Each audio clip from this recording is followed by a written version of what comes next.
Cycle syncing is a term that was coined back in about 2010 by a functional nutritionist, Alisa Vitti. She wrote a book about it, Women Code, I believe it's called.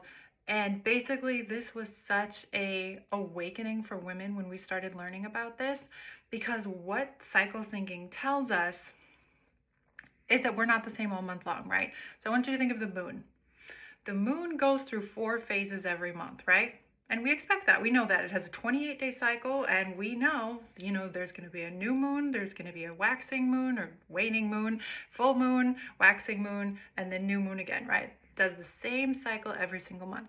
Well, that's exactly how we as women are. We also have an average 28-day menstrual cycle, and we go through 4 different phases, just like the moon does. Now, society isn't really built for that. It's not really built for us to thrive, right? It's built for testosterone.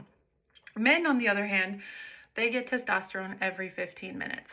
Very steady, every day, day in, day out, they're like this.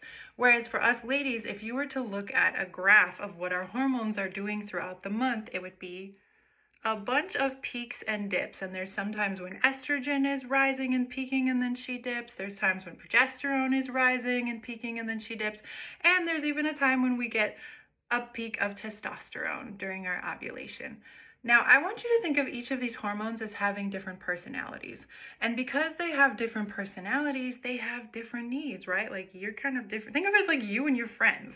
You all kind of have some unique individual qualities, right? Like, you have a specific personality, they have a specific personality, and you guys understand each other's personalities, and that makes you friends, right? Well, hormones are your friends too. You just need to understand their personalities.